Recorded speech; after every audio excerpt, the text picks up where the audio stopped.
Cerita film ini kita mulai pada masa 2 tahun sebelum perang sipil terjadi. Di suatu daerah bagian Amerika sana, nampak 2 orang pria kulit putih sambil membawa senjata dan menaiki kuda sedang mengawal budak-budak kulit hitam yang dimana pada masa itu perbudakan terhadap orang-orang keturunan Afrika masih merajalela di negeri Paman Sam tersebut. Di tengah perjalanan datanglah seorang pria kulit putih lainnya dan menghadang mereka. Pria itu bernama Dr. King yang berprofesi sebagai dokter gigi dan juga menyambi pekerjaan lainnya sebagai pemburu buronan. Dr. King ternyata sedang mencari jejak 3 orang buronan yang ia kejar dan dia turun menanyakan kepada para budak apakah ada yang mengenali buronan yang ia kejar. Salah satu budak itu yang bernama Django mengenali ketiga buronan yang dimaksud. Dr. King pun tertarik untuk mengajaknya dan bermaksud ingin membeli Django.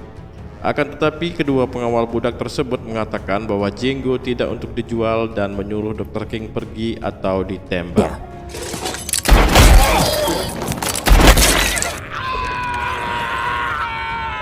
Dr. King kemudian mengajak Django bersamanya dan menyuruh para budak lain untuk segera pergi meninggalkan tempat itu. Beberapa hari kemudian sampailah mereka di sebuah kota di Texas sana yang dimana pada saat itu para penghuni kota dibuat kaget karena melihat seorang pria berkulit hitam bisa menunggang kuda layaknya rakyat biasa lainnya.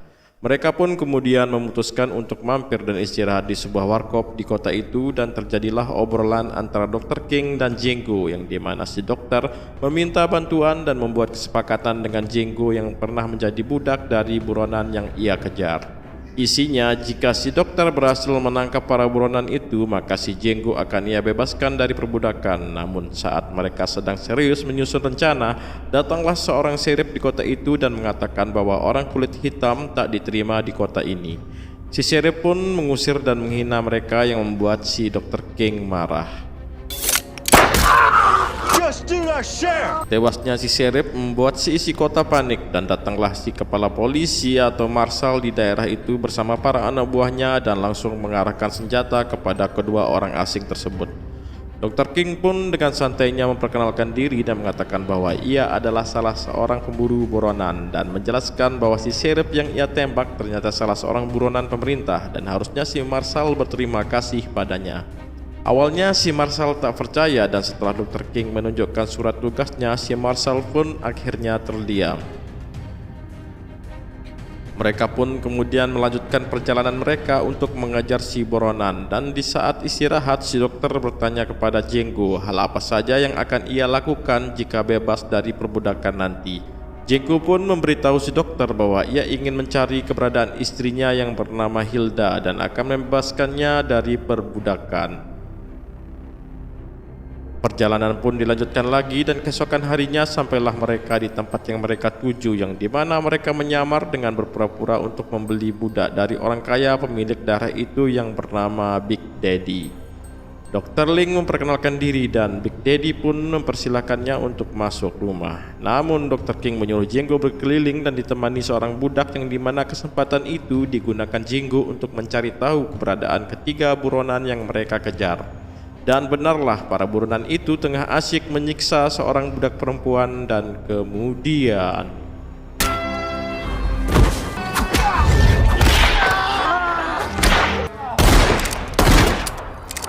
mendengar suara tembakan, Dr. King datang dan Django memberitahunya bahwa salah seorang buronan berupaya melarikan diri dan Dr. King pun menembaknya. Big Daddy datang dan tak terima atas terbunuhnya ketiga anak buahnya. Namun si dokter pun menjelaskan bahwa ketiga anak buahnya itu adalah buronan pemerintah, sembari menyerahkan surat tugasnya kepada Big Daddy yang kemudian mengusir mereka pergi sebelum ia berubah pikiran. Di malam harinya, Dr. King yang tahu bahwa si Big Daddy tak akan melepaskannya begitu saja memasang sebuah jebakan di keretanya. Dan tak lama kemudian sesuai instingnya datanglah si cecunguk Big Daddy bersama komplotannya dan langsung mengelilingi kereta kuda itu. Dr. King pun menembak kereta itu yang membuat ledakan besar dan membuat para anak buah si Big Daddy terpencar ke sana kemari. Kesempatan itu dimanfaatkan untuk menembak si cecunguk Big Daddy, yang dimana si Django diberikan kehormatan oleh Dr. King untuk melatih kemampuan tembaknya. Big Daddy's getting away. Setelah misi selesai dan ketika mereka bersembunyi di sebuah gua, terjadi lagi obrolan antara Django dan si Dr. King, yang dimana si dokter mengatakan pada Django bahwa ia sepenuhnya telah menjadi manusia bebas. Namun Dr. King menawarkan sebuah kesepakatan lainnya, yang jika Django mau menjadi partnernya sebagai pemburu buronan sampai musim dingin berakhir, maka sepertiga uang hasilnya akan diberikan ke Django, dan jika uang yang dikumpulkan lebih dari cukup, si dokter akan menemani Django untuk mencari istrinya di daerah pelelangan budak yang bernama Greenfield. Django yang tak tahu harus pergi kemana hanya punya pilihan untuk ikut dengan si dokter. Perjalanan mereka pun berlanjut dalam mengejar para buronan pemerintah. Sambil mengejar buronan, si Django pun dilatih kemampuan tembak-menembak oleh si Dr. King. Musim dingin pun berakhir dan si dokter pun menepati janjinya menemani Django ke daerah Greenfield. Di sana banyak sekali budak kulit hitam dan mereka pun mencari melalui daftar nama para budak, yang dimana si dokter menemukan nama istrinya Django yang menjadi budak seorang pengusaha kaya raya bernama Kelvin, dan mereka pun menyusun rencana. Malamnya mereka tiba di kediamannya Kelvin, yang dimana saat itu sedang ada taruhan pertarungan hidup mati antara dua orang budak kulit hitam. Kelvin selaku tuan rumah bersama para pengusaha lainnya mempersilahkan mereka masuk dan duduk menyaksikan kedua budak yang sedang bertarung tersebut sampai selesai.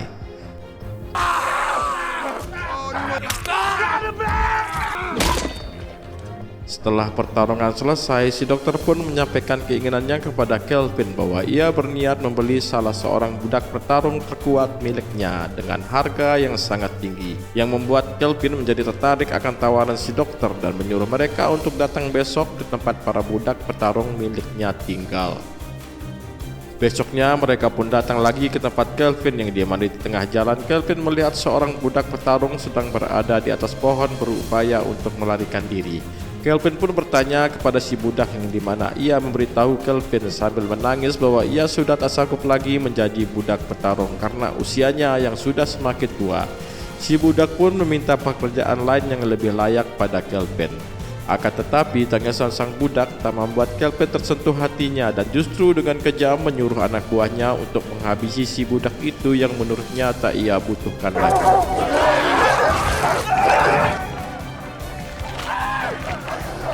Tibalah mereka di rumah besar si Kelvin, yang dimana kedatangannya disambut kepala pelayan berkulit hitam yang bernama Stephen dan juga adiknya si Kelvin.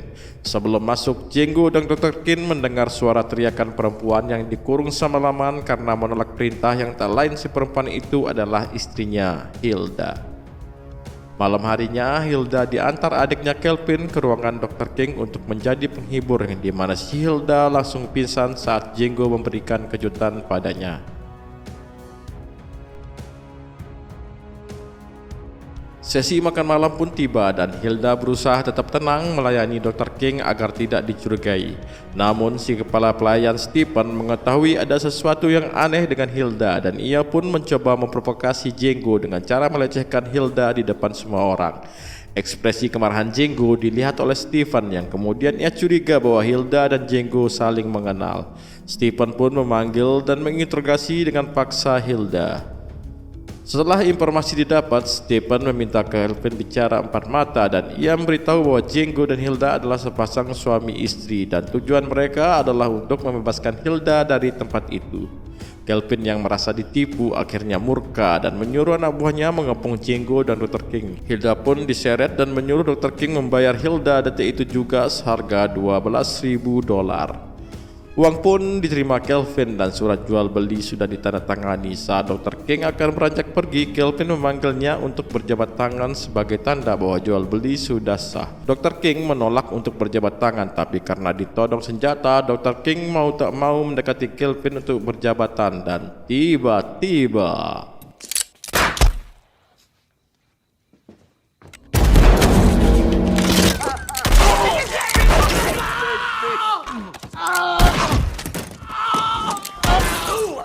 Terjadilah adegan penuh adrenalin antara Django dan anak buah Kelvin yang sangat penuh aksi dan brutality. Meski seorang diri, Django mampu menghabisi para anak buah Kelvin dengan percaya diri.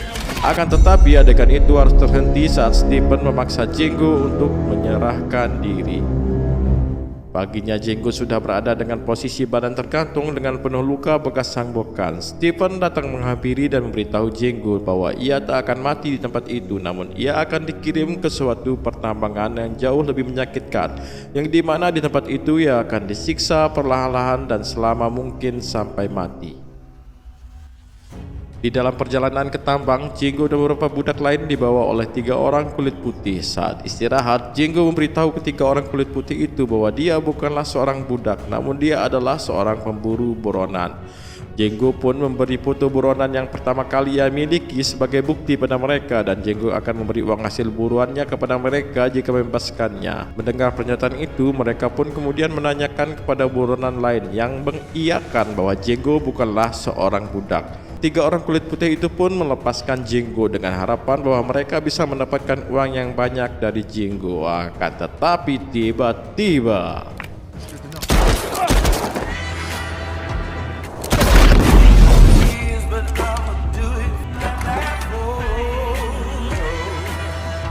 Django pun kembali untuk membebaskan si istri dan datang ke tempat para anak buah Kelvin yang sedang santai bersama. Tanpa ampun, Django membobardir mereka dengan peluru sampai semuanya binasa.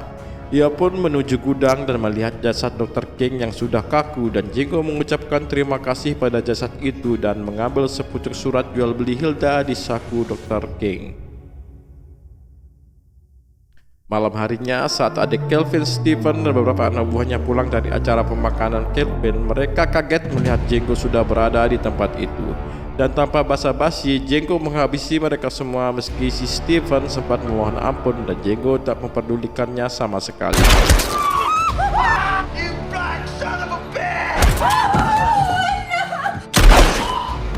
Django menyalakan rokoknya dan membakar sumbu yang telah ia pasang sebelumnya dan keluar dari rumah mewah itu yang langsung hancur seketika, dan ending yang berbahagia buat si Django dan Hilda.